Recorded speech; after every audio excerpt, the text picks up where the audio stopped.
close to you. There's someone out there.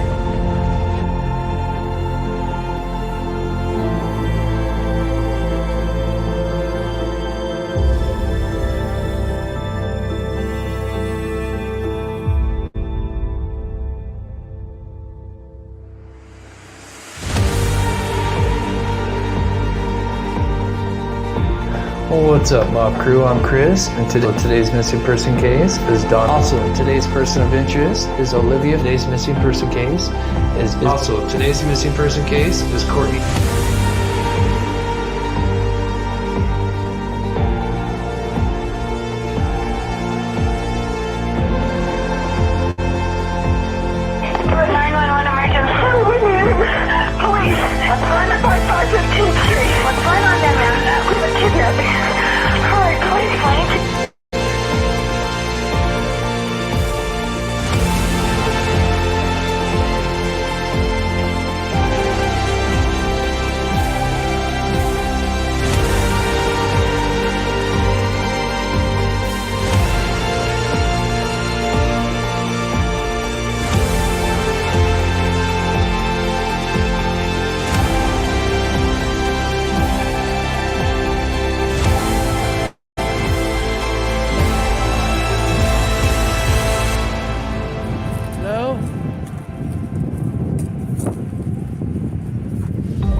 Hello?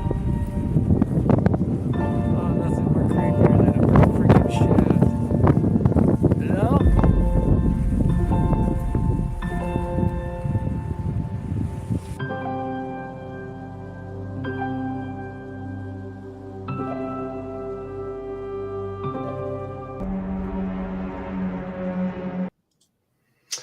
What's up, everybody? Welcome to the stream. Thank you guys so much for tuning in. If you can, real quick, please put a 1 in the chat if you can hear me okay.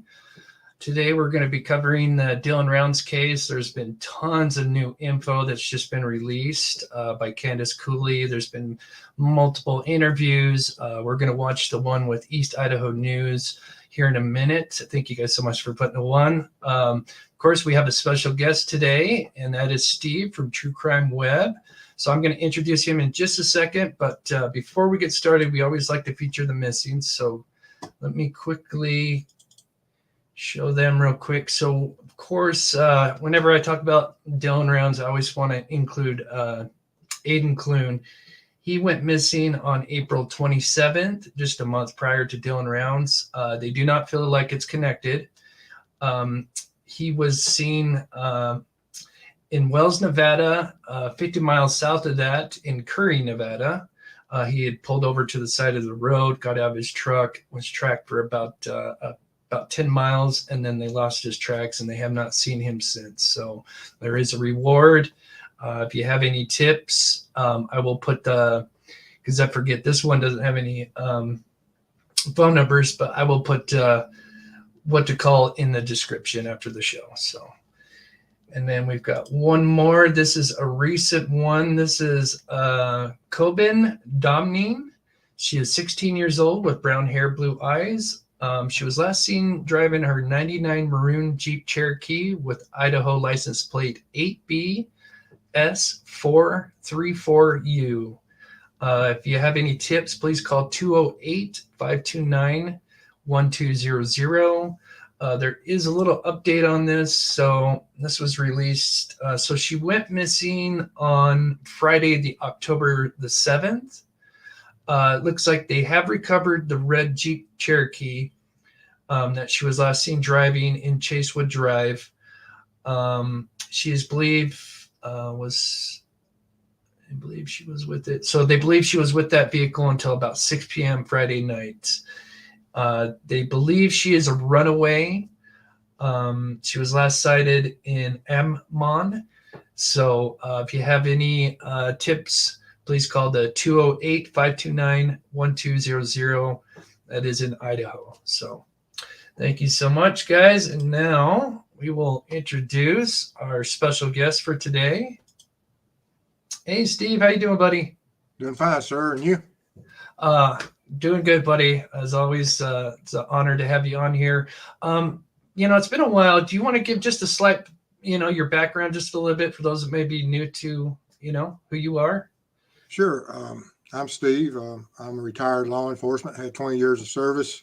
Started off in the jail, worked the road, went in investigations, became a state certified crime scene tech.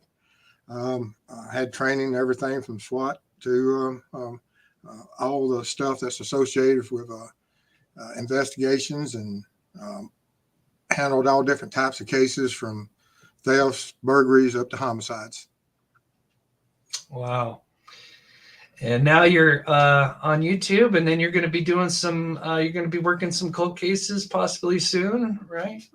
We leave Sunday going up into the Midwest. I'm actually one day next week, I'm going to be going into and working a cold case where we're going to be reprocessing a potential crime scene. That if we locate what we're looking for, then of course it's what needs to be done for the case. We just don't know yet, but hopefully I'll have some answers next week on that one. And then we're working another case that's has Indiana and Texas link, and so we'll be working that also, and then looking into Delphi while we're in the area. Awesome. That's awesome. Thank you so much, True Crime True Crime with Shannon. Please go also check her out. She also covers the missing and does true crime. Thank you so much for posting that information. Wish I could shout everybody out. Thank you guys so much for taking the time out of your day to watch the show. So there was an interview with East Idaho News that was released about 4 hours ago. I did kind of have a PowerPoint presentation as always, but I think we'll kind of watch that and then we'll kind of jump back and forth. But so Candace dropped just major new details in the case, with DNA being found on the boots, gun being found, and just a lot, and the phone, which was crazy because we were actually out there and I was probably within 10 feet of the phone, probably less. Which is kind of wild because we were under the impression the pond itself had been thoroughly searched, is from what I understand. And so, but that pond is unique. For those that have seen some of my videos, it's like a swamp. It's got all this stringy moss in it. It's not deep, but you could easily hide something in it, and it would take forever because it's like going through a bowl of spaghetti. Really, that's what it'd be like. So all right, we'll kick on the interview and then we'll just kind of play and then stop. And they do a pretty good job of starting at the beginning and going through the timeline. And I think most of you people here are familiar with Dylan Rounds, but if you're new to the case, he went missing, they believe, the 28th. He was last seen physically in Montello, but he was last heard from on the phone on the 28th. He was coming from his farm. He was headed to the grain shed. He was going to put his grain truck inside because it was going to storm that weekend. There's a person that's been squatting on that property. He was supposed to be, they considered a caretaker for that property, but from what Candace says is he's been squatting on that property, and he shouldn't have been there from the beginning. He has been kind of helping Dylan, so he was kind of like a coworker of Dylan's, but he is now considered the main suspect. So I'm going to go ahead and hide that and pop this on. Valley and on the wine cup. Dylan had not been to Lucin, and Brenner had said he hadn't seen Dylan in months, a month, somewhere in that timeline. Those boots were not in that desert during that rainstorm on Friday. Those boots didn't even have dust on them. Let me go back just a little bit. Yeah, kind of became somewhat friends. Okay. So James has since told you guys, told law enforcement that he put Dylan's boots there. Correct. How did he get Dylan's boots? So he said he found them by the shed, picked them up, moved them by his camper somewhere, and then decided that Dylan wasn't coming back for them. Those boots, and Dylan hadn't been there in almost a month. He was over working in Independence Valley and on the wine cup. Dylan had not been to Lucin. And Brenner had said he hadn't seen Dylan in months, a month, somewhere in that timeline. Those boots were not in that desert during that rainstorm on Friday. Those boots didn't even have dust on them. I bet you when Brenner put them there, or mud, it was Monday when he knew we were coming out, and he had to get rid of them. Okay, so back up a little. So we'll pause that right there. So the boots, when they came out there, one of the first things that kind of gave a bad sign is when they found Dylan Round's boots. For those that may be newer to the case, Dylan Round only wore one pair of boots. He was very, he was just a stickler for just having one pair of boots. And when they wore out, he would get the same pair. And he's been like that forever. Dylan Rounds is kind of ahead of his ages. And even though he's 19, he's just a workhorse. And so anyway, they found the boots with some blood on them. Now, this is something new to us because we didn't know who had tossed the boots or how they got there. Brenner has now, I guess he told the law enforcement that he had handled these boots and said that these boots had just been sitting there for days, sitting by the shed, or months actually, because he says he hadn't seen Dylan for a month or months. And so anyway, he says he tossed those boots. So he basically says that he handled those boots, which is interesting. What do you think, Steve? Well, he knows that it's up, that his DNA is going to be found on those boots. And so he either has to, and you don't go to court fighting DNA. No, I never saw him. I haven't seen him in months. I haven't touched his boots. So he has to incorporate a story and create a narrative that, oh yes, I found those boots. They were at the shed. And so to cover what tracks and to create a narrative, he has to admit to that. Makes sense. Yeah. And we'll notice this is not the only thing that this seems to be a pattern for Brenner, is now he's kind of coming out and saying that he's been here and there, and we'll learn about that here in just a minute. So we'll keep playing. But he said he found the boots by his shed. By the shed. By the shed that was there, and that he hadn't seen Dylan in a month, so he needed to just get rid of them. Or move Pick them up and move them twice, and then move. So that he moved them from the shed area to behind the dirt pile. He moved them twice, from the shed area to by his camper, I guess, and then. So Dylan had said Dylan had called my mom at roughly around the gate. Yes. Is where the phone pinged. Right after that, he called Brenner. And Brenner had said he'd been at his place all day Friday and all day Saturday until 2:30.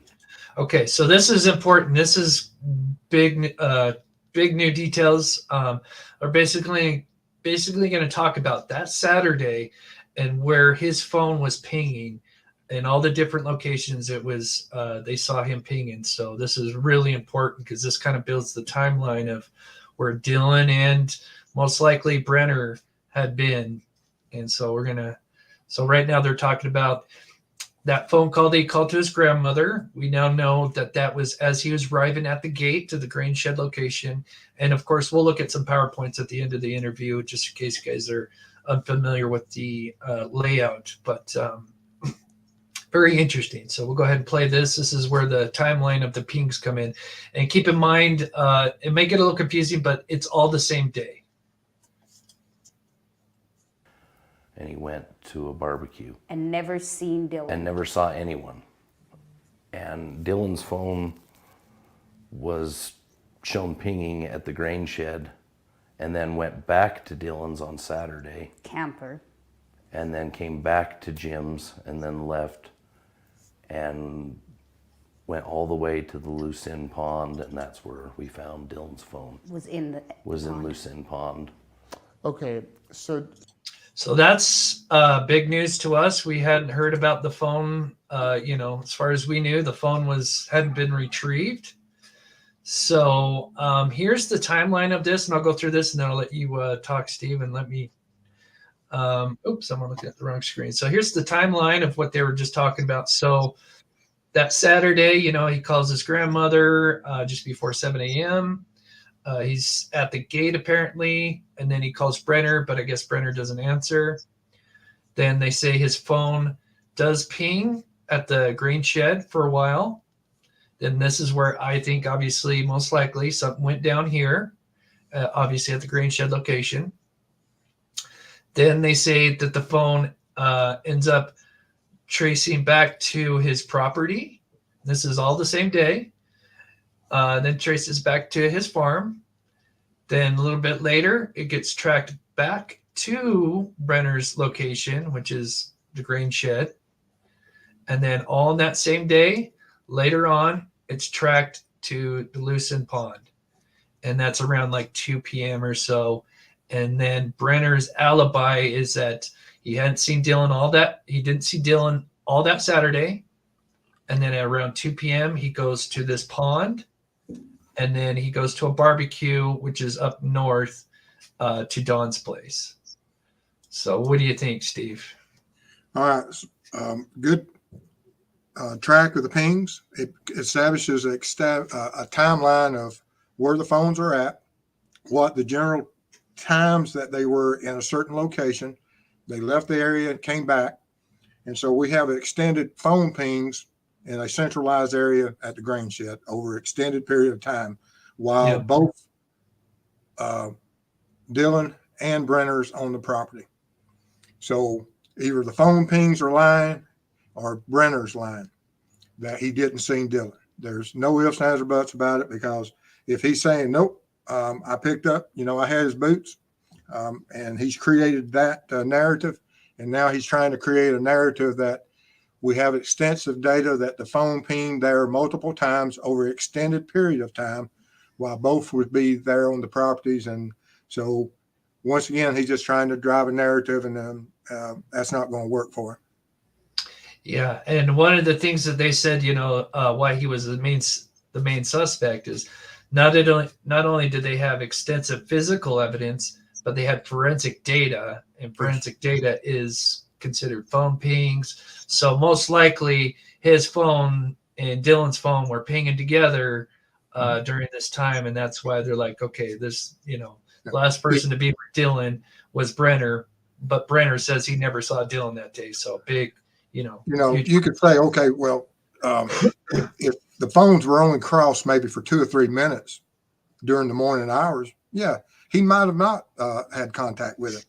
But going later to the day, and we're talking about from 7 o'clock in the morning till 2, that's for 7 hours that those phones cross with a centralized location of grain shed for that extended period from the time that grandmama called and he's outside the gate till, and so you're looking at up to 7 hours of possibility of his phone being very close to that grain shed, and Brenner didn't see him. So it doesn't make sense. And when it doesn't make sense, then there's another story.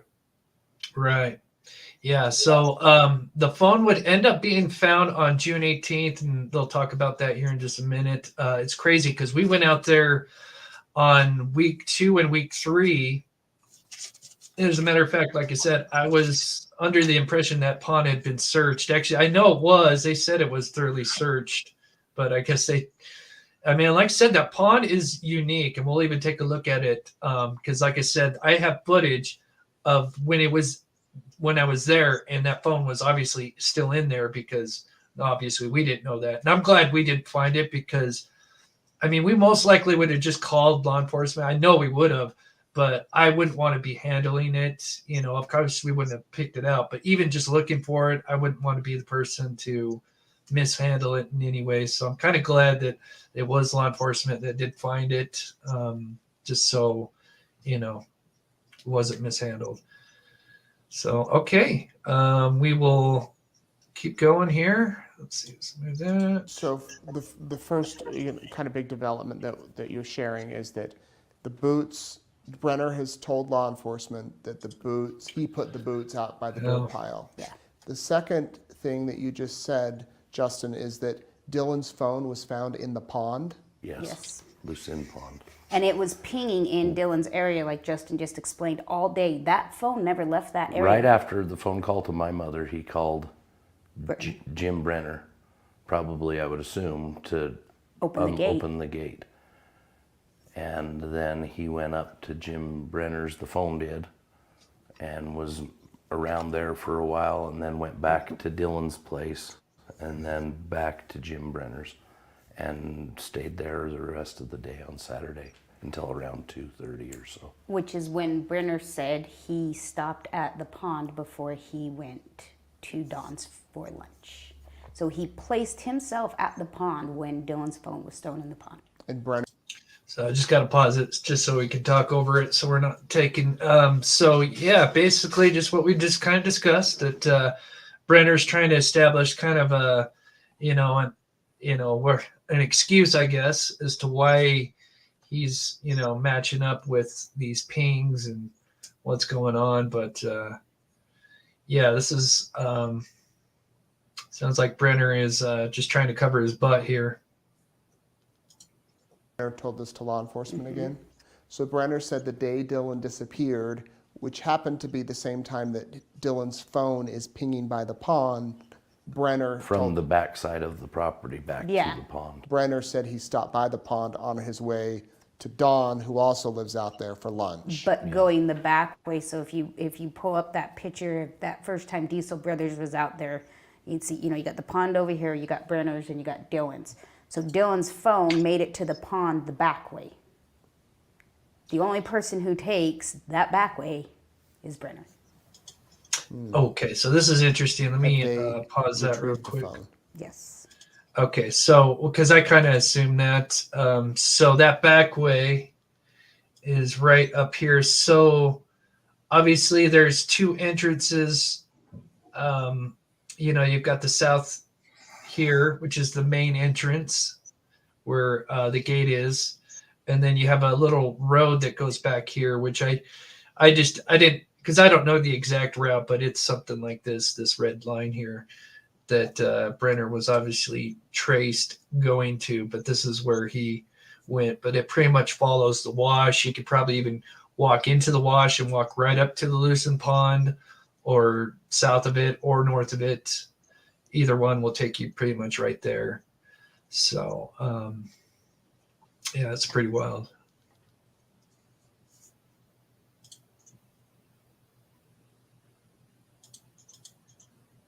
Do you know, is there any did it salvage any information, or is it We dead? had all this phone information already. We cloned it, and there was nothing There's nothing like as far as calls or texts or anything? nothing unusual. What was the date of Saturday? The 18th of June.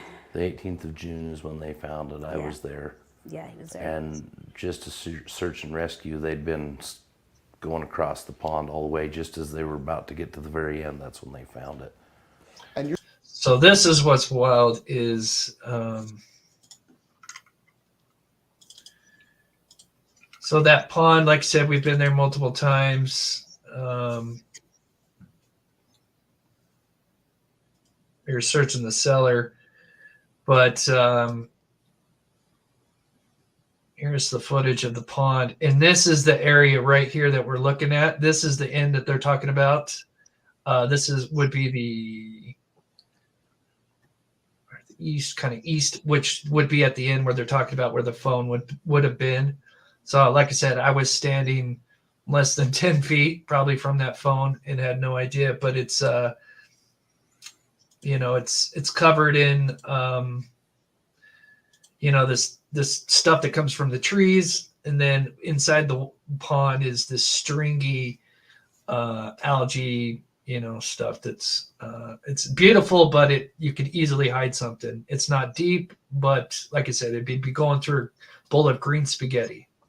So you told me something interesting. Do you want to share that now about like if a body was in there, what would happen? I'm gonna have to check with some people, but there is certain things about DNA in waters that you can even in streams you can collect water samples and tell what type of human or animals have DNA that have that's upstream. And so I've got to check and see if they can do the same DNA profiles on stagnant water, and if there's human DNA within those waters, and has that been did the FBI do that? They may have already done that. We just don't know. But we'll have to ask and talk to Dylan's mom and see what she says. She may be aware of some of the testing that's been done, or she can talk to her contacts and find out and see if they've done that or if they will do that. Interesting. Yeah, some people feel like he could be in there. Like you said, it's not deep. And they also think the wallet's in there. But so there's an aquifer that it leads to. So there the water does flow under. So gosh, let's hope. I don't know how that all works exactly. But I don't either. I was impressed when I first saw that on in some documentaries, and that they could go out and collect moving water and tell what animals live within that region. Found it absolutely fascinating, and I just don't know if it also works for this, but most certainly is worth questioning. Yeah, interesting. So yeah, like I said, it is. Yeah, it is creepy to know that we're standing where some evidence is, because they do think his wallet's in there as well, but just might have got sucked under. So it's which actually it would lead to his other pond, which is the water hole that would be at the farm that he dug. So moving on with the interview and what else has come out, because there's a lot. You're saying the phone pinged at Brenner's trailer, at his property. Yes. But he said that he hadn't seen Dylan. Correct. Yes, and that he'd been there all And day. that he'd been there all day, but Friday he never and seen Saturday. Dylan. But Dylan's phone's And pinging Friday there. night, Dylan's phone was pinging out in where he was Farming. drilling Yep. the triticale. Which he had been there. Dylan, Yes. had been there. Yes. But as far as everything after that phone call to Grandma, while there may have been movement on the phone, you don't know if that was actually him. No, holding the we phone. know it wasn't Dylan. You know Well, it wasn't Dylan. I mean, we would Or assume. assume. We would yeah, assume it yeah. wasn't. I mean, that's why it wasn't answering. That's We don't why. know when it went up and moved around to the grain shed if Dylan was with the phone when it went back to Dylan's place, Yeah. or if it went with Dylan. We don't know any of that. The one thing is all the evidence is at where Brenner was squatting with that shed. So we Yeah, and we'll talk about that in a minute, because we learned this in the interview I did with Candace, me and you, that Brenner was doing some late spring cleaning in June. And I've got the time frame of that as well. Thank you so much, William Peterson. The likely suspect had plenty of time to do a better job of taking the evidence further out from his house. I hope he is as dumb in interrogations as he is in. I can't say that, but thank you so much, William.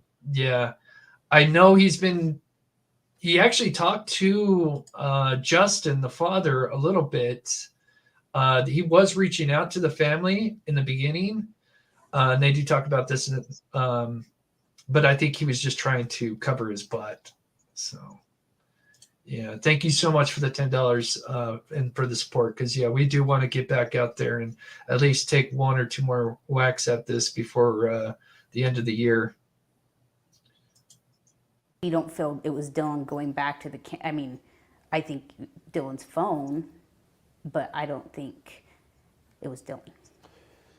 So let's talk about Dylan's truck that was there on the property. You originally went out there and you guys got inside, right? Broke the window, Justin Broke did. the window to get inside because you didn't have the key fob to unlock Correct. it. And what did you find in the truck? Nothing. Nothing unusual. What we were looking for wasn't there. The gun, The gun. That's all we were looking for was his guns. his guns. His guns. Did you ever find his guns? The His shotgun. shotgun was here in Idaho Falls. The guy that worked for me went to the house that Dylan stays at, and the shotgun was here. But the pistol we did not find Until it came back. until it came back a couple days later. What do you mean until it came back? So when we went to Dylan's farm, we were specifically looking for his guns. That was his guns and Dylan. Two things. That was it. So we walked in the camper. Justin and I both walked in, go through it all. On his bathroom sink was his gun case. No gun in it. Opened it. You know, it's got the foam. Nothing. Opened the medicine cabinet. The next day, his sister cleans out. Justin's sister cleans out the bathroom for Karen to use. No gun. She sets her Clorox wipes right there. Next day, pistol laying there with the clip out of it. Broad daylight where we'd all look. Okay, with the clip out of it. Okay, gotcha. I thought she said without the clip. Okay. So that's breaking news as well, that we, because we were under the pretense that that was still missing, but that's something new that she dropped. So I'm going to pull up, so just so you guys can kind of get an idea of what's been found and what's still missing. So the gun was returned on the 1st, June 1st, and I've got a calendar as well with the timeline on it. So just if you guys are kind of confused, I will pull that up in just a second. So the gun with the clip, I guess it was out. So I wonder if I don't know if he asked this question, but I'm wondering if any bullets were missing. That would be my next question, but I don't think he asked that. So I'm not sure about that. So, but the gun was found in the trailer. Then the next day would be the key fob, found on June 2nd.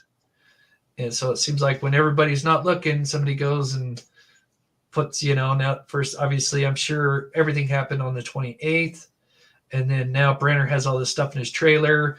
Obviously, Box Elder is camped out at the grain shed location because obviously we learned that Brenner is irritated with them, and wants them to move off that property. So, let me pull up the calendar. And Steve, look like you've got some. So here's the calendar here. So obviously Saturday is when everything kind of went down. Then we got the 29th. That's when they're supposed to kind of starting to look for him. They haven't heard from Dylan. They get worried.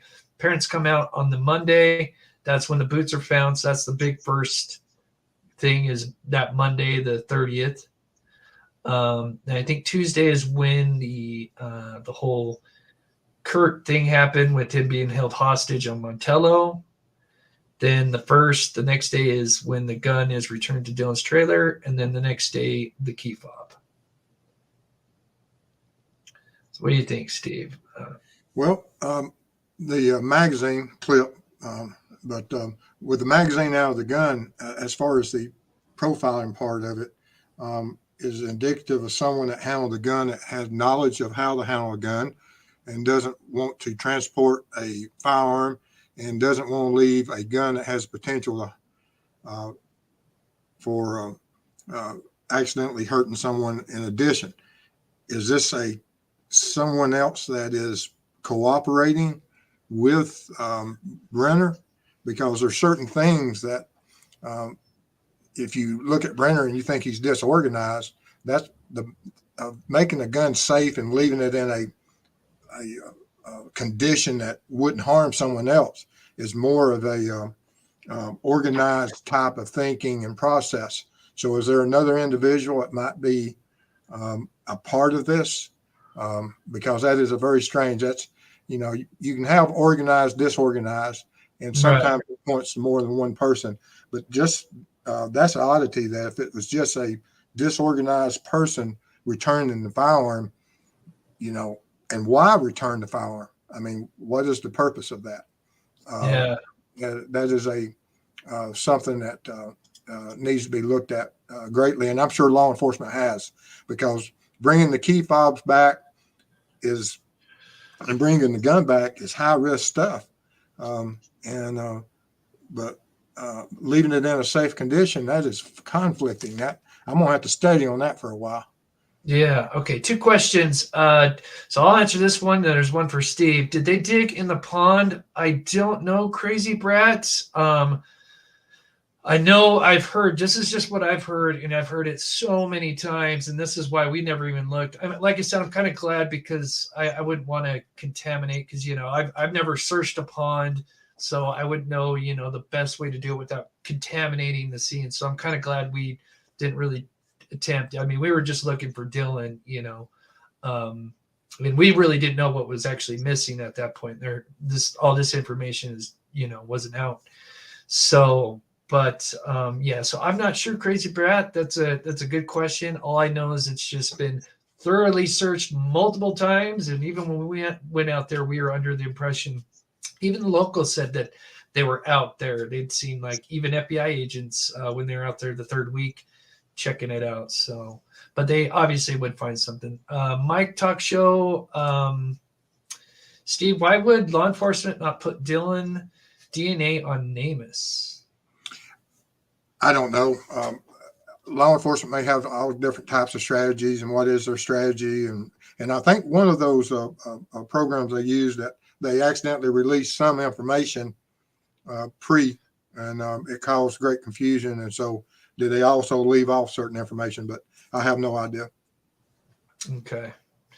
I know that Namus, whoever that key fob got leaked on Namus, so.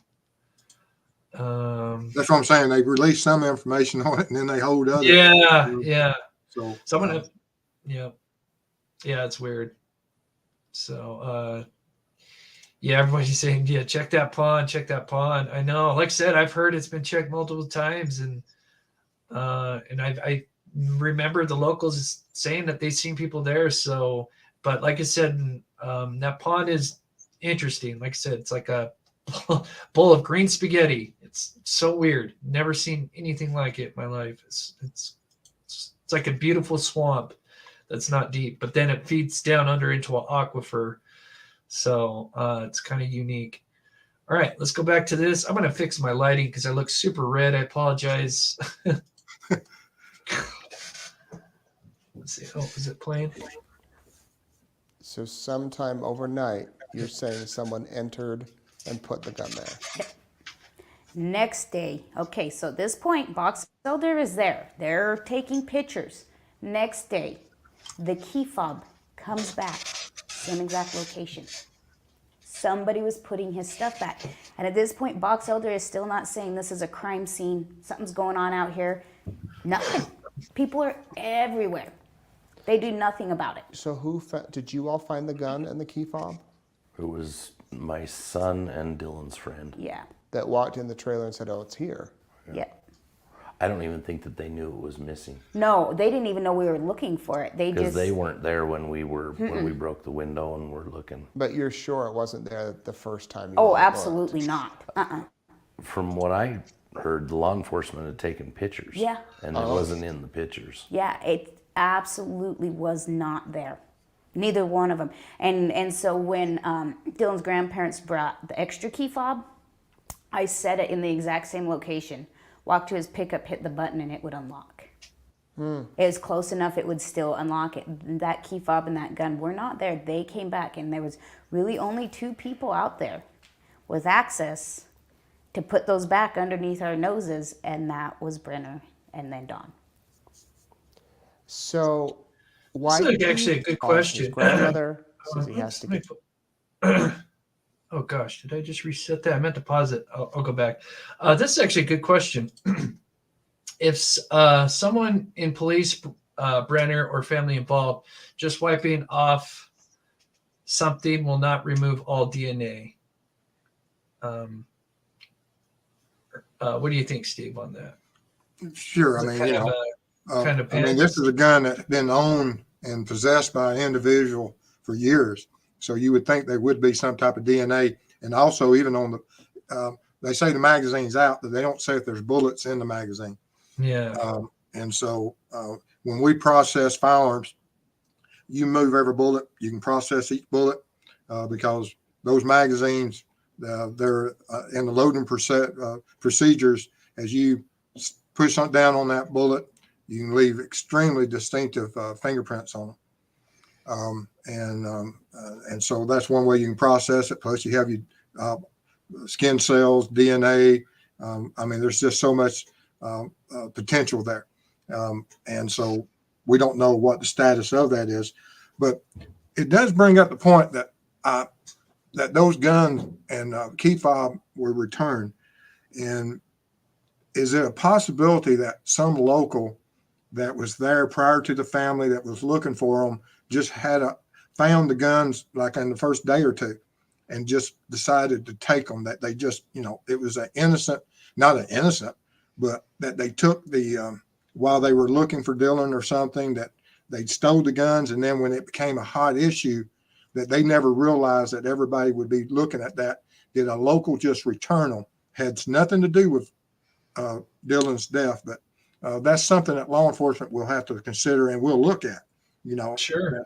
That they'll say, okay, could this have nothing to do with that, but that someone is thinking that, oh man, now they're going to think I'm involved in it, and I'm just going to take the guns back, and the key fob back. I don't know, but that's just a possibility that has to be considered. Yeah. That's interesting. Thank you so much, William Peterson. Did anyone check the septic tanks? I'm not sure. The proximity of recent evidence makes me wonder if Dylan is right under our noses. I am thinking there's two scenarios. I'll tell you. He's either real close by, I think, maybe 20-mile radius, maybe less, 15-mile radius. I'll have to look on my map here before I go quote mile radius, but I wouldn't think more than 20-mile radius, but I think closer than that. And the other one would be super far away. And that one's just as scary because he could have been put on the train. And we'll talk about that at the end. But thank you so much for the $5. Yeah, sorry, I'm looking a little red. It's my camera. I can't. I fixed it with my other OBS, but of course now with just StreamYard, it doesn't give me the options to play with the color. Okay, so let's get back into the interview. Thank you so much, William. You're saying the phone pinged at I gotta skip forward here. back. So when we went to Dylan's farm, we were specifically looking for his guns. That was Okay, a little bit further. Oh, I don't know why it just jumped where at the Brenner end. was squatting. weird. She sets her Clorox wipes right there. Next day, Okay, this is where what's we're going at. on out here? Nothing. People are everywhere. They do nothing about it. So did you all find the gun and the key fob It was my son and Dylan's friend. Yeah. that walked in the trailer and said, "Oh, it's here"? Yeah. I don't even think that they knew it was missing No, they didn't even know we were looking for it. They because just they weren't there when we broke the window and were looking. But you're sure it wasn't there the first time you Oh, looked? absolutely not.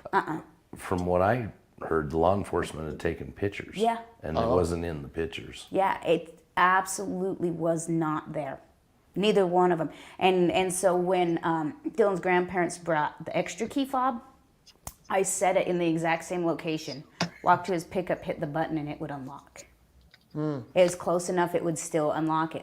That key fob and that gun were not there. They came back, and there was really only 2 people out there with access to put those back underneath our noses, and that was Brenner and then Don.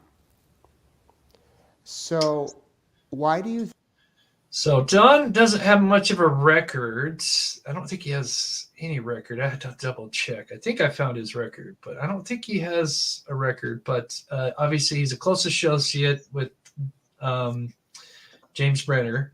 Lives close to the area. I've got to double check on my notes, but if I just pulled up Google Earth real quick, just to kind of give you an idea. Don,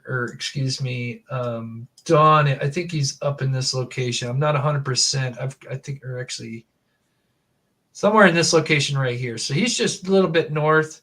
So you can see how you go to the water hole and say he's going to the barbecue. Makes, perfect, not a perfect alibi, but, just, a story that semi makes sense, because you do have a wash that, although this wash does have like a lot of ways you can come off and on, it's not like a canyon. There's ways to get into it in certain areas, like off ramps and on ramps. That's what I'd call it.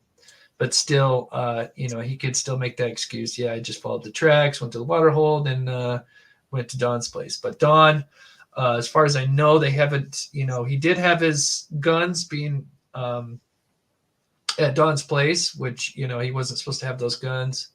Keep in mind, this entire time, Brenner had an outstanding warrant for attempted murder, and this is why Candace is so furious in the family. Is that this guy should have been locked up day one when they went out there, and I'm sure Steve would agree that this was a huge slip up to let this guy just kind of cleaned stuff up right in front of them, not even under their nose, right in front of them. You know, and yeah. Before I go on, anyway.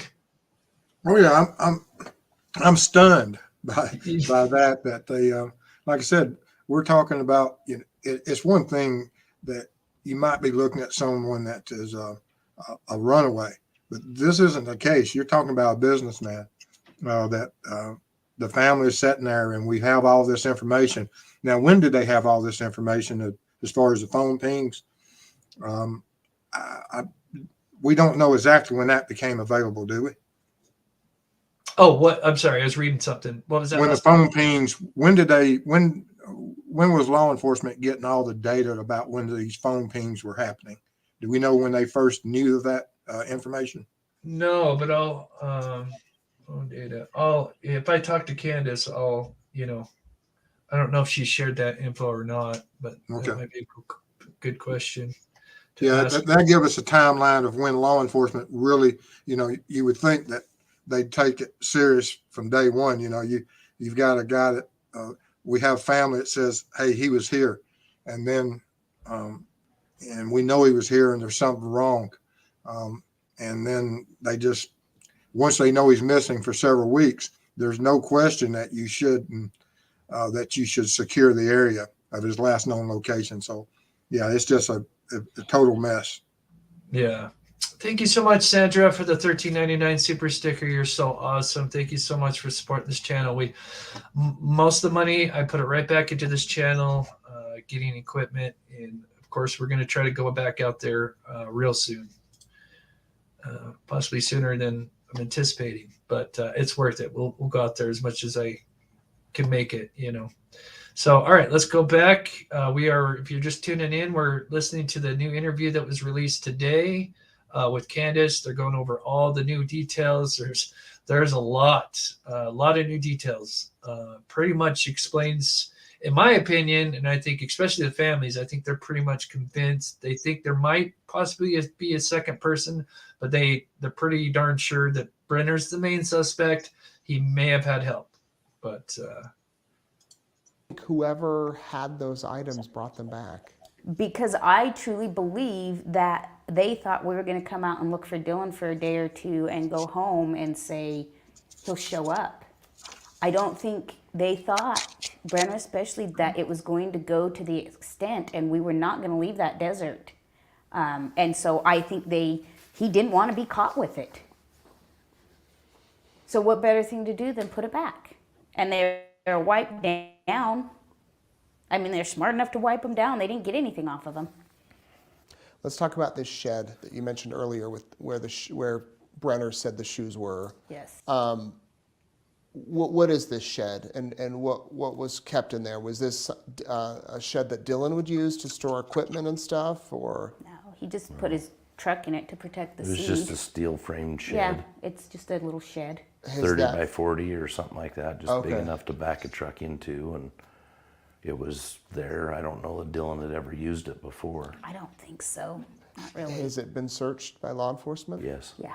Do you know, was anything unusual found in So there? there was some evidence that the FBI found that like I said, we're not going to release. But the problem with the shed is on June 2nd, Brenner pulled the grain truck out on his own and cleaned it. Was cleaning the shed with Cleaning the law the enforcement shed. there, Watching with us him. there. Said they can't do anything. I seen him take out take out 4 garbage bags and put them in the back of his pickup. Now, you'll see when the Diesel brothers. it's interesting. She said back of his pickup. So I guess his pickup, unless that was just a place to put them, maybe. So kind of under the impression the pickup wasn't really running, or if it ran, it didn't run for very long because it would overheat. But so let's just kind of look at that timeline there. So here's an overview. So during Thursday the 2nd, Brenner pulls the grain truck out and begins to clean the grain shed thoroughly throughout the day, while Box Elder County Sheriff's Office is right there, watches him doing it, then asks Brenner, hey, what you doing? he says, "Hey, I'm just doing some spring cleaning in June," and yeah, and so she says that she saw him pull out about 4 bags of garbage. What do you think there? That's 4 days after he went missing. Yeah, it'd been interesting to find out Yep. what that was did. as far as the garbage, and because we don't know, did law enforcement at some point, where did he dispose of that garbage, and has law enforcement? Oh, I have the answer for that. Okay, go ahead. Where did he dispose of it? Okay, yeah, sorry. They actually talk about that. So him, I guess we'll kind of skip forward and we'll learn this in the interview. So this all ties together here. We're kind of skipping forward a little bit, but we'll come back. So they have that barbecue, on the 28th. Well, that weekend after, I didn't make a calendar for it. Let me go back to the calendar. So that's the 4th. So it'd have been June the 4th, I believe, Saturday. So 2 days after he cleaned it, him and Don go to Wendover for the weekend. So interesting timing to, go get rid of anything, So that could make, if Don, even if he didn't do anything other than be with Brenner, he could be still involved, May not even know. There's a relationship there. Yeah. And for the fact that, Brenner took the guns over there in the first place. And so that, but didn't he pass the polygraph and everything and on Don? Dawn did pass the polygraph test. That's right. That's what she said. Yes. So, which doesn't mean anything. I mean, some people pass them, some don't. But I never liked polygraphs. Yep. So it was Venstra, and then of course Brenner failed. But Venstra has been basically more or less cleared, not 100%, but him and Aviles, they found their phone pings and they weren't pinging in the area on the 28th when Dylan went missing. So they're pretty sure, at least I think with Venstra, they're near 100% that they don't think he had anything, but I don't want to speak for them, so I shouldn't say that. And then I think maybe Aviles, they still might have some suspicions about him, but like I said, I don't want to speak for the family. I can't remember if she was quoted saying that or not. So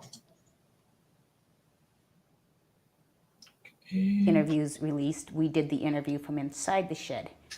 Trust me, he wasn't cleaning up garbage. It is full of his beer cans and garbage. Whatever he took out in those bags was to hide what right he under did. law enforcement, right under their and nose. Our nose. So you're saying that there's still garbage in there? Oh, It's not like he that's all it removed is. it. Filthy. He was specifically cleaning up specific stuff While he had a warrant while he had a felony warrant for aggravated assault with officers outside and a walking around. 19-year-old missing. Yes. So none of it adds up. I guess you don't know where those garbage bags ended up. Nope. No clue. More than likely, when they went to Wendover that Friday, they took him, would be my guess. Oh, so it was Friday. Yeah. I'm sorry. Wendover. So, in case someone's just tuning in, James Brenner has been arrested on an outstanding warrant and is in jail. He's a person of interest. Is that No, what he's a suspect. Okay, I gotta pause that. I need to restart it because it's getting off track with the voice there.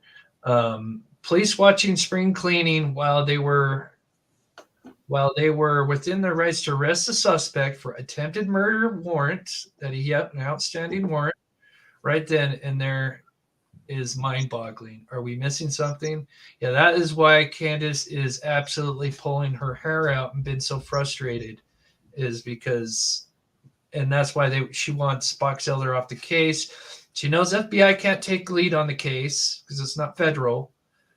They are, of course, assisting along with a couple others, but she would like, I believe, Weber County to take over, which I don't blame her. Now, Boxelder what they say, the reason why they don't is because they've been with this case since the beginning. They've done all this, they're the ones that done all the work, and they're the ones that can put this together, basically, is what they say. But I can understand her frustration, because they let Brenner probably toss away evidence that could have put him, could have probably even charged him without even having a body. I know they probably want to find Dylan to really solidify charging Brenner. Thank you so much, William, for the $10. Thank you so much. Let me clear this and put this back on real quick.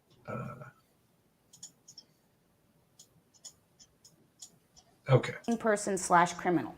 Okay. It has not been switched. So when Palmer said that was to appease the public. If you're going to say we're treating it as a homicide investigation, you need to change it so we can get more resources and more help. Palmer being the chief deputy for the Box Elder Yes. County Sheriff's Office, his deputy, Cade Palmer, told ABC4 News in Salt Lake that there's substantial evidence that there was a homicide. So the interesting thing that I've also learned is that apparently Mr. Brenner's been in contact with your family. Yeah, with Justin. Which doesn't happen a lot when a suspect, but have you all spoken with him? I have. haven't. You have not. Mm-mm. Justin, you have. And what have those conversations been like? Oh, he's been hinting toward Chase. He won't say his name because it's a conflict of interest or something. Chase Venstra is another person who's still in jail, but not in connection with this case again, who also lived out there. Yeah. No, he did not live out there. Or he was visiting. He'd just go back and forth. He'd go back and forth. So he wasn't living out there permanently, but Dylan knew him. No. Kind of, no? No. Just ran into him. Just ran into him. Knew of him. Yeah, The barefooted man the barefooted that man. in the Yes. beginning was. That's always been kind of known from the beginning. The barefoot guy that ran out in the desert and he gave a ride to. But other than that, they said that, like I said, Aviles and Venstra, they said that their phones, at least that day, weren't pinging. Especially Venstra, they actually had his phone was pinging. And as a matter of fact, FBI was out in Snowville, which is about an hour and a half away. His phone was pinging early that morning in Snowville, or I think they caught him on camera. I've got to remember my notes. I think they talk about it in this interview. So many things I just watched to try to. Yeah, they did clear him. That's right. That's true. They did say that he was cleared early on. People weren't happy about that because he did kind of seem like this guy that just kind of stumbles out, the stranger. So I could see why people, had their eyes on him for sure. Thank you so much, Michelle. Yes, hit that like button if you're here. I appreciate it. It helps the algorithm. Anything, Steve, on that real quick? No, other than contacting Brenner, contacting the family, and once again trying to create a narrative of that you need to look at shoeless guy, and interjects himself into the investigation, and which is always a red flag. Yeah, it is. Catch up on everything. Trying to answer questions at the same time. There's one, but okay, I think I got everything. I apologize. I'll see if I get time, go back. Okay, let's continue. Is a suspicious man. So what James Brenner's telling you, or trying to point a finger to Chase. Mm-hmm. So I'm going to skip this forward because I don't want to run too much time. Sorry, into an hour. I want to try to get hour and a half. So I'm going to skip this for a little bit. He just talks about talking to Brenner. Brenner blames Chase. And then so I guess then Brenner talks to the grandmother. And the grandmother actually just calls Brenner out, says, hey, I think it's you. Or I don't know what she says, but she calls him out. And then he says, then he quits talking. He says, no, you talk to my lawyer. So since then, I don't know if he's reached out since then. So once, he's reaching out at the beginning to try to, maybe blame somebody else. And now grandma steps in. It's funny because I would think Justin, because Justin, we've heard, you don't mess around with Justin. He was ready to break, break some bones when he was out there looking for Dylan. And do we know when Brenner contact, what part has it been since he was in jail, or was this all pre his arrest that he was contacting family and grandmother? No, I think this is after the arrest, because he was, officially taken in on July 1st. He would be arrested mid-June, I believe, but then they released him like the same day or something like that, which was, however that works. But then, he would eventually be arrested July 1st. So I think this is in between July and now. Obviously, that's something we can, hopefully we're going to, Candace did reach out. She's been busy. She kind of reached out to me, and then like we were going to talk, and then she was busy last night. So there might be, some things going down. I don't know how big or small. She's just been busy. So as soon as I know more, I'm sure she would love to come on if she gets time. Someone get 50 memberships. That's what I hate about StreamYard is it doesn't tell me. Thank you. Oh, is that Copper Horse? Thank you, Copper Horse, so much for the gifted memberships. It doesn't even tell me. I don't even see anything for it. Thank you.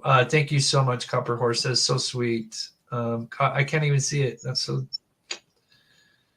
Yeah. So if you're new to the channel, if you hit the little president under the video, that allows you to be possibly gifted for memberships. It tosses them out randomly, but if you have to click, enable memberships each person, and then once you do, you only have to do it once. Okay, so continue playing. I'm going to skip this forward a little bit. Tell us to. Was seen later in the day. In again. Clinton, I think in Clinton, Utah, in a KFC. Yeah. On camera. On camera. Interesting. And they pulled his phone records. So Jim. So they're talking about Chase here. So he was seen on camera that day. So he's, as far as to me, at least that Saturday, he, maybe he cleaned up, maybe he helped Brenner after the fact, but it seems as far as that Saturday, he was not there. He was seen and his phone was pinging in another county.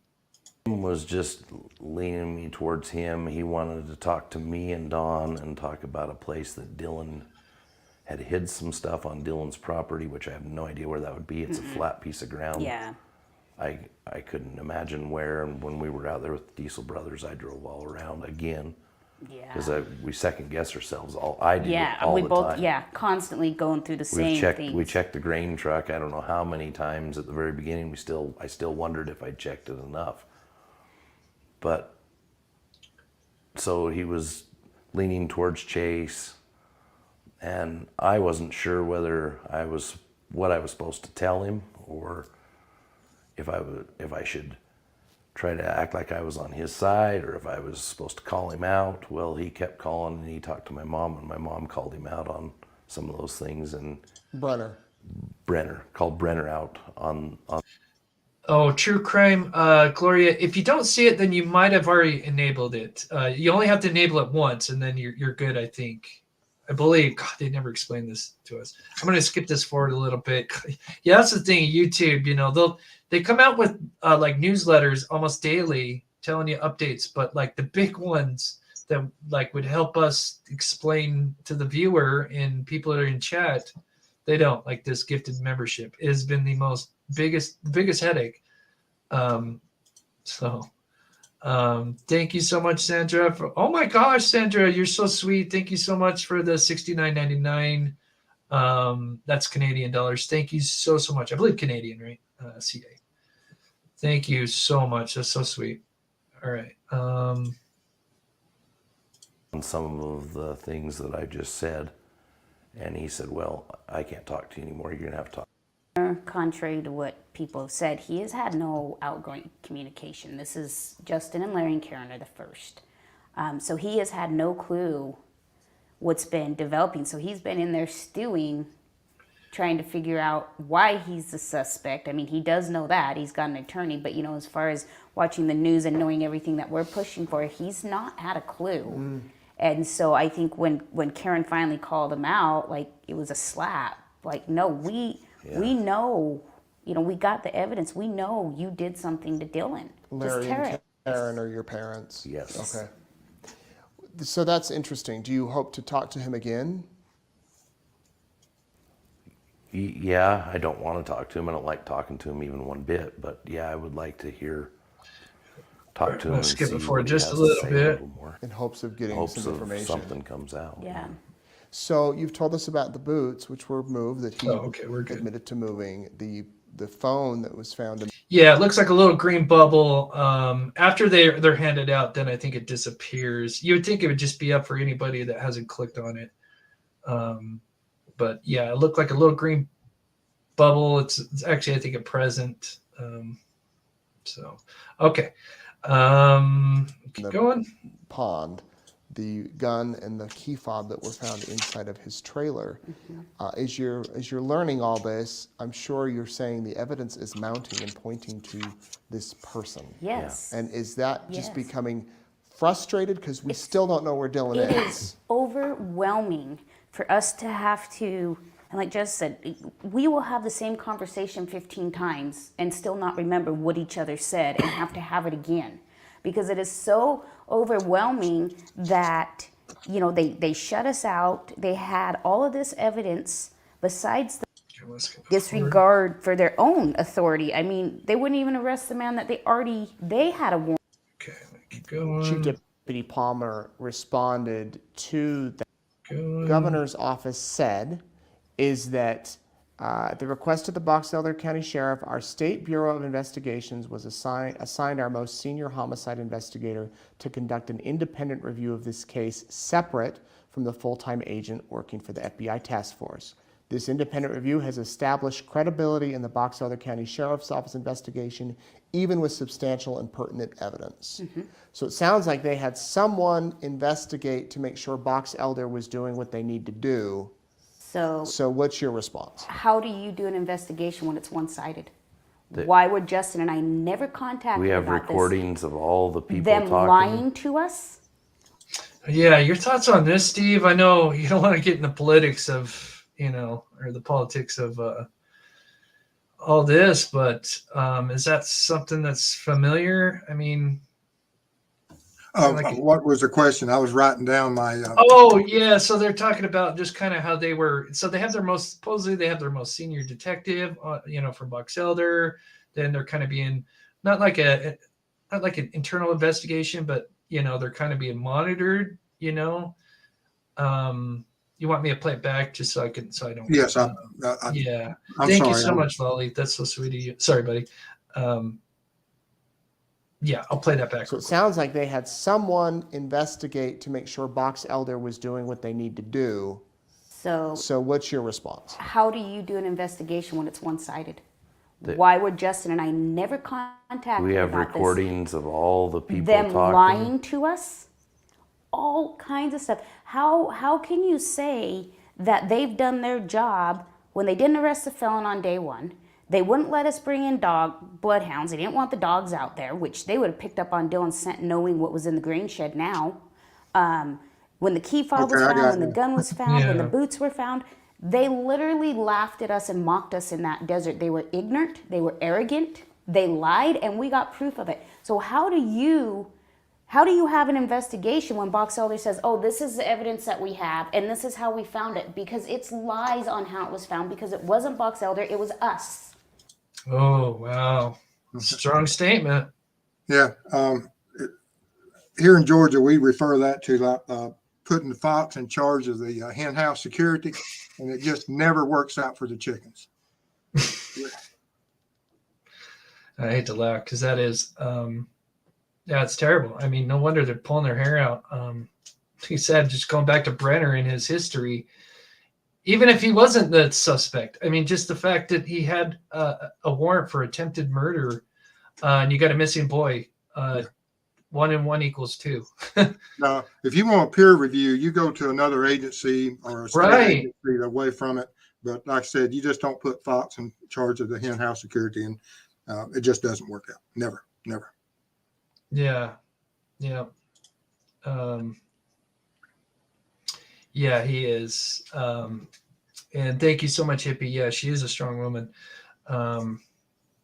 So we're almost done here. I think there's one more tidbit they talk about. This is where they're going to talk about where Dylan Rounds could be, which is interesting because we've been out there 5 times now. 3 times we've been out to Lucin, and those 3 times we've been right there. We've been at the pond every time, so we've been pretty much right there, which is really eerie. We still have all our drone footage. Of course, we'd never get rid of it until he is found. And even then, until that person is charged with his stuff, just in case they ever need any of that, just in case if we did actually fly over something, even though it has been checked, the footage, there's also the possibility we could have flown over something, and whoever, the person that checked for us could have possibly missed something. It's, we're only human, but where was I going with that? But yeah, well, if we have to, we're going to definitely go back out there. But so now, where is Dylan? What happened to Dylan? So this is what they're going to talk about here. So that's like I told you. That'd be like the IRS saying, "Hey, I'm totally disregarded." It's not a good investigation, and they have saying they'd help us fly it. Been texting me today. Amazing. So another thing is they've been having trouble. This drone operator said that, yeah, I'm going to get out there. And apparently he failed his test. But he's the main drone operator. He's the pilot. But his pilot doesn't have a license. He's the pilot, but he can't pass his test to get the license. So I could see she's super frustrated right now. This guy's like, sorry, I failed the test. I missed one question. It's going to be 14 days until I can pass the test or do the test again. So, yeah, I could see super frustrated. So she's talking about that right now. Of course, we have the drone. We're not associated with anybody. We're just public. With drones, we're allowed to fly, even though there is the Air Force out there and they do testing. We both looked, and even Candace, we could go out there on our own. Of course, we've already done it, but we could go out there and do it without having to have any special permits.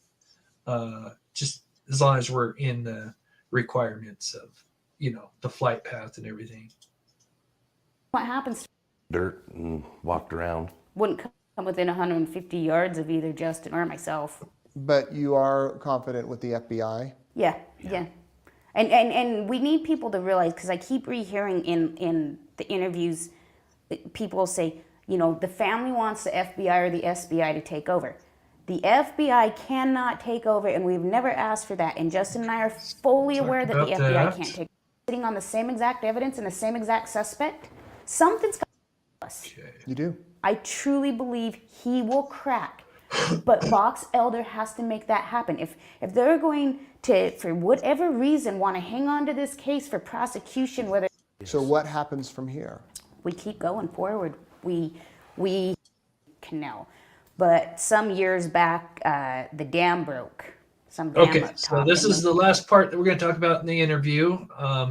So she's talking about the wash. If you followed my channel, we've flown in that wash. Well, there's multiple washes, but there's one main one that's just north of the grain shed. It flows, I don't know how many miles. I'd have to look on Google Earth, but you could definitely put a body against the wall, and if it rained and stormed, it would just slough off and cover a body. And what's interesting is Brenner actually talked about that certain scenario months or years ago. She's going to talk about that here in just a second, but that was kind of interesting.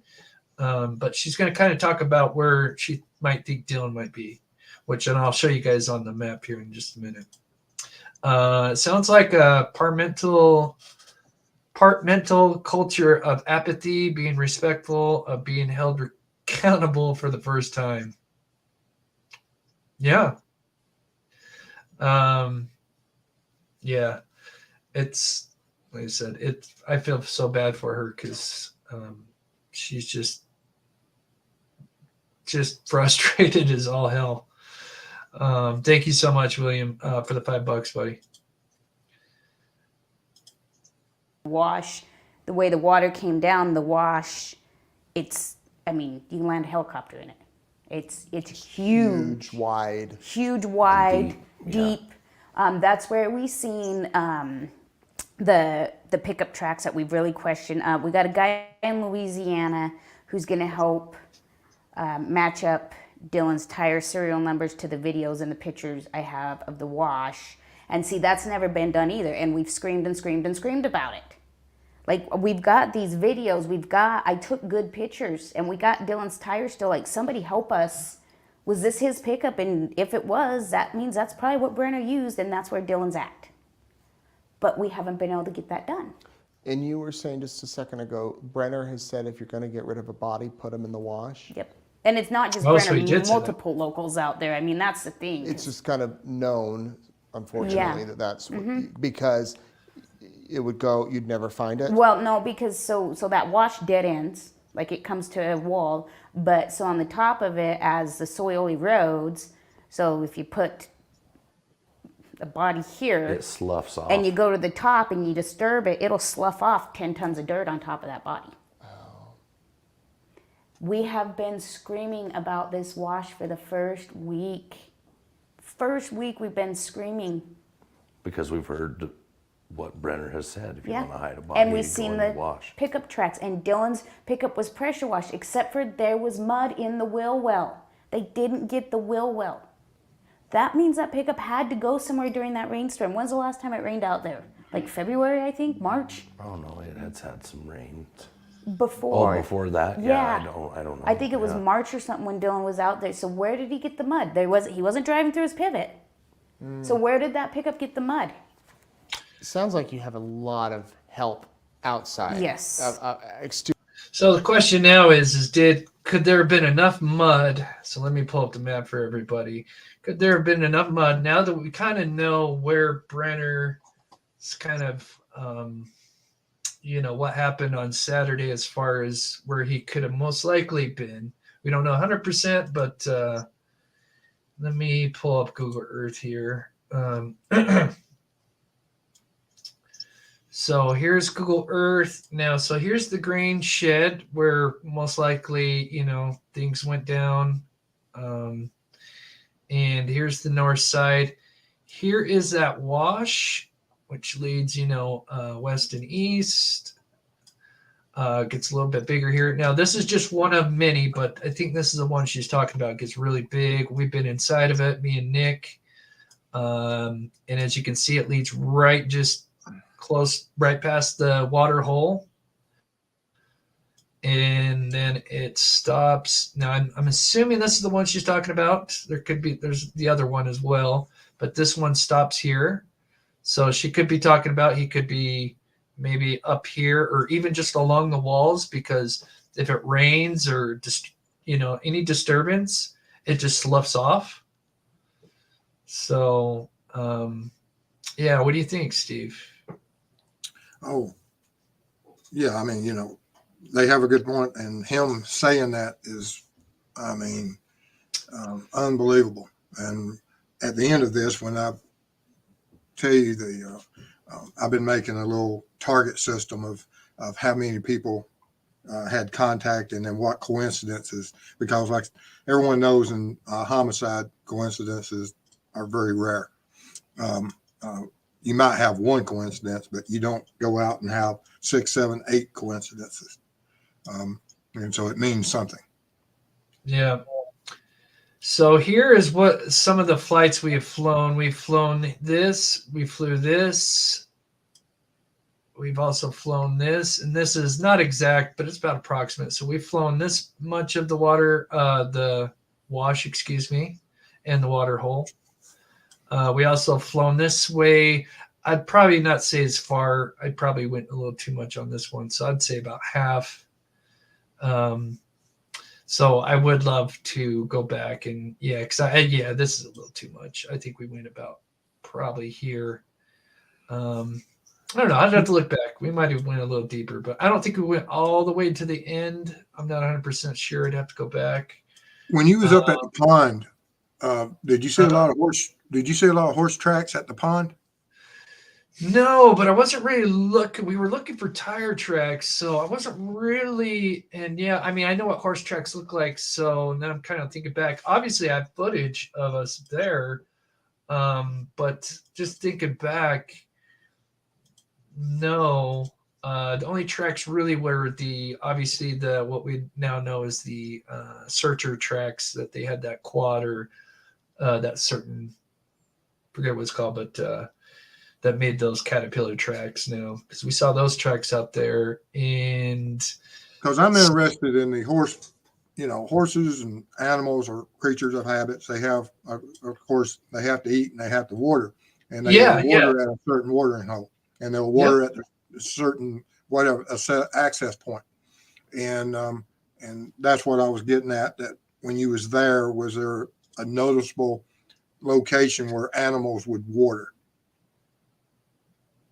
No, I'm sure that it's a most likely scenario, because that's really the only watering hole that's close by.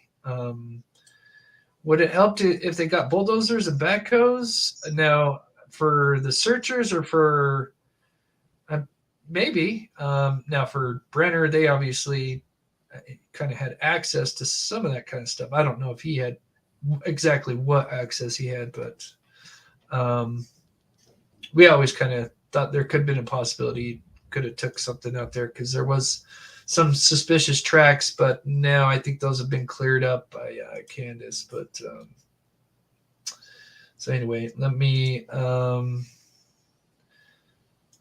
think there's one last little bit to this. Let me double check here. Let's just see. Superior people that watch the interviews and say, I can help. Yep. And I'm sure that gives you a little bit of comfort. Yeah.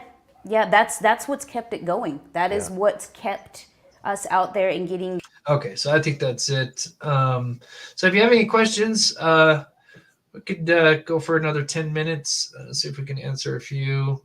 So just to kind of recap real quick, let me get this up here. So, we've got Brenner, who's got this outstanding warrant for attempted murder. Now, he was charged with this possession of firearms. So I guess he still has to see his day in court for the attempted murder. DNA was found on the boots, but of course Brenner kind of made some kind of story where those boots were just hanging out by the grain shed the entire time. He hadn't seen Dylan, so he tossed those boots behind the mound. Then of course the gun was returned on the 1st, and they did find his phone on the 18th of June, which was really weird because we were out there and didn't know that phone was in there. Let's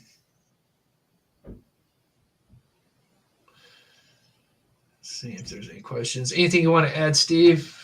Well, I would tell anyone, and if this was something we were looking at and we're part of an investigative team, or if I was doing an interview with Brenner, I'd simply draw almost like a target on a piece of paper and tell Mr. Brenner or one of my co-workers that how many people were on the property the day that Dylan was there. And that'd be one arrow towards the target of that. Who else was on the property at the same time? We know one individual at that time. That'd be Brenner. So that'd be point 1 or arrow 1.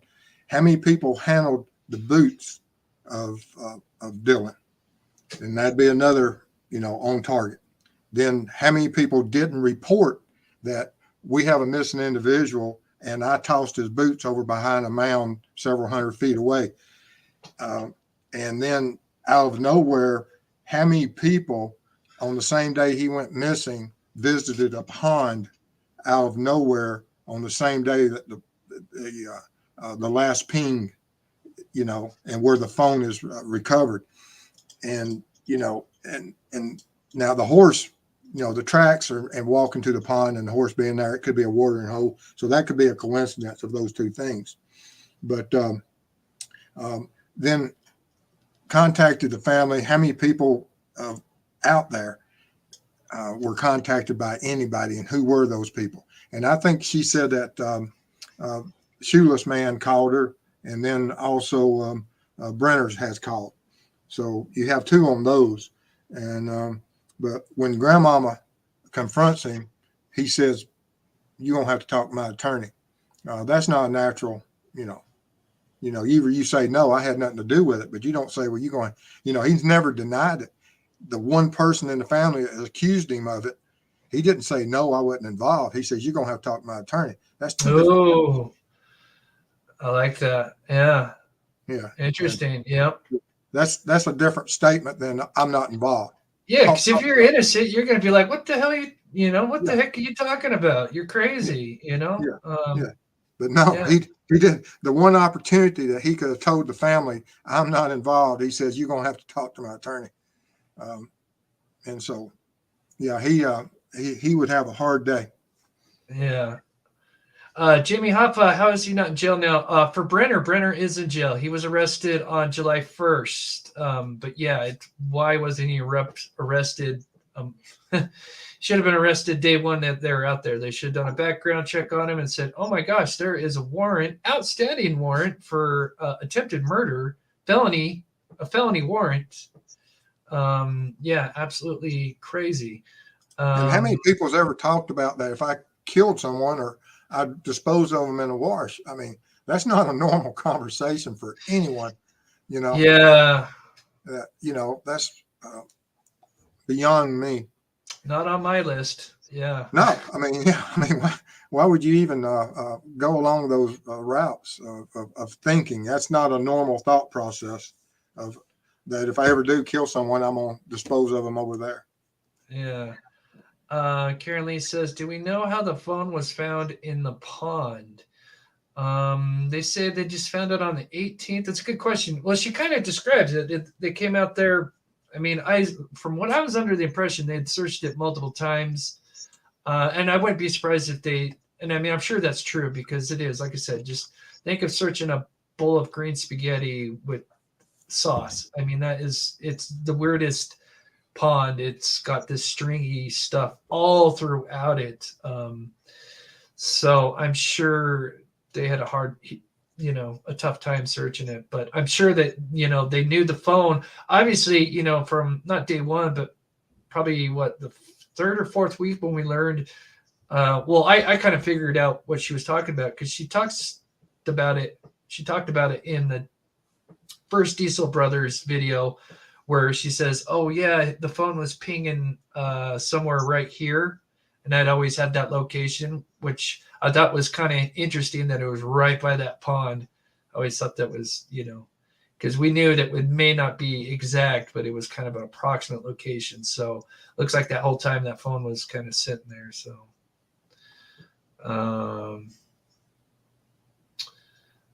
let's see. Oh yeah.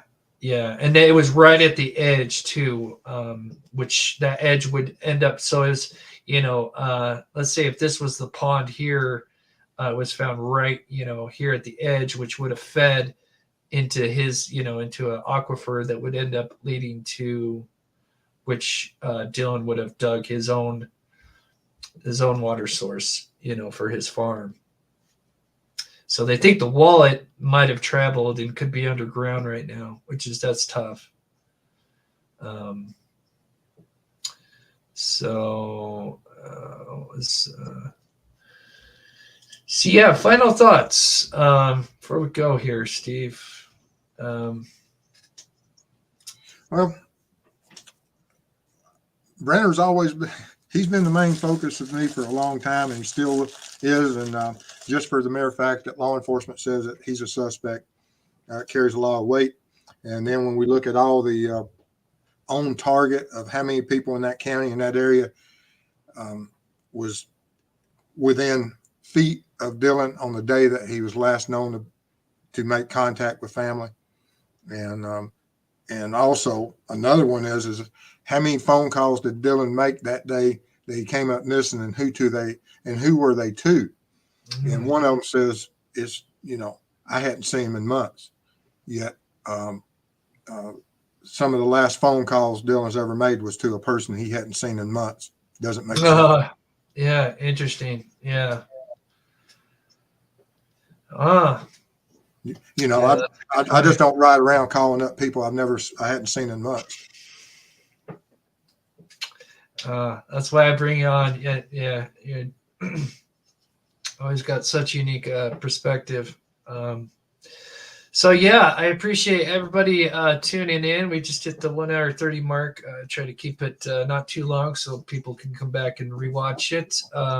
But if I haven't already, I'll put the link to the East Idaho News video. I don't think I did, so I will after we finish up. If you want to watch the interview, we played most of it, but not all of it.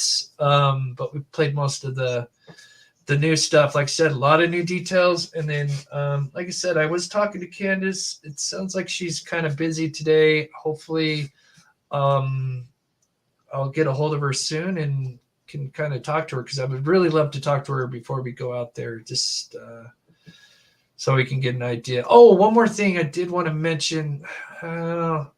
Maybe I'll save it I'll save it for the next show. It's about the Union Pacific and the railroad.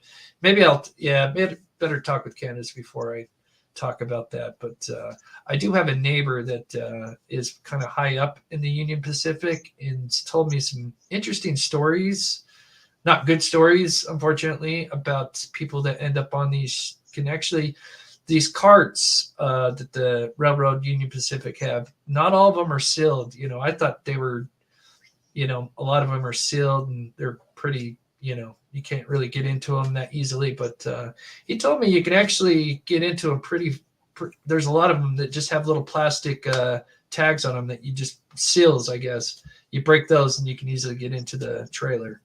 So, yeah. So anyway, I think we'll leave it there, and then we'll talk about that more after we talked with Candace. So thank you so much once again, Copper Horse, for the 50 gifted memberships. That's so sweet. I really appreciate that. Of course, my guest is Steve from True Crime Web. If you haven't subscribed to his channel, please go check him out. He just started out, but he is amazing. And it's always cool to get a former law enforcement detective's perspective on things. And he's going to be going out and helping cold cases. So that's really cool. So, Steve, it's a pleasure to have you on with me, buddy. It's an honor to be here. You have a great show and you have a great community, and I always look forward to watching, and you bring up a lot of good data, and I appreciate what you're doing for their family and everything. Thank you so much, buddy. All right, I will put you backstage, and if you're kind of newer to the channel, we play our viewer pets. If you haven't sent me a picture of your pet, you can email me, and in an upcoming live, I will. It takes a bit, but I usually try to work them in, and then we just have a thing of viewer pets that we play through each time. So it's a lot of fun as you guys are saying goodbye. So with that said, I love you guys. Thank you so much. Have a good night. We'll probably see you maybe tomorrow. As soon as I know the update on Candace, I'll let you guys do a community post.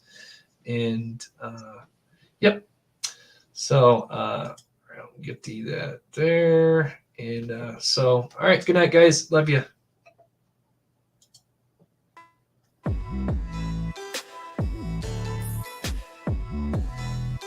Oh, let me restart that.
you.